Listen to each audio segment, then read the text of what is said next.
Chennai government ஹாஸ்பிட்டலில் பாம்பன் சுவாமிகளோட படம் இருக்குது. ஹாஸ்பிட்டல் எதுக்கு ஆன்மீகவாதியோட படம்?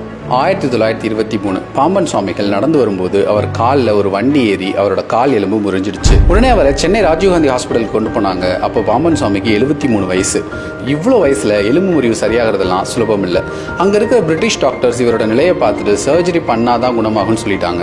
பாம்பன் சுவாமிகள் முருக பக்தர். முருகன் மேலே உள்ள பக்தியில் சண்முக கவசம் இயற்றியவர். அந்த சண்முக கவசத்தை தொடர்ந்து பாடிட்டே இருந்தார். சரியா 10வது நாள் அவர் தங்கியிருந்த வார்டுக்கு 2 மைல் வந்தது.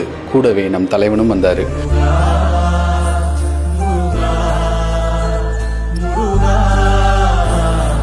அடுத்த நாள் அவரை பார்த்த டாக்டர்ஸ்க்கு நம்பவே முடியல. கால் முழுமையாக குணமடைஞ்சிருந்தது.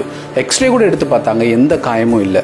இந்த அதிசயத்தை குறிக்கிற விதமாக இன்னைக்கும் ராஜீவ்காந்தி ஹாஸ்பிட்டலில் பாம்பன் சுவாமிகள் தங்கியிருந்த வார்டில் அவரோட திருவுருவப்படமும் வரலாறும் எழுதி வச்சிருக்காங்க.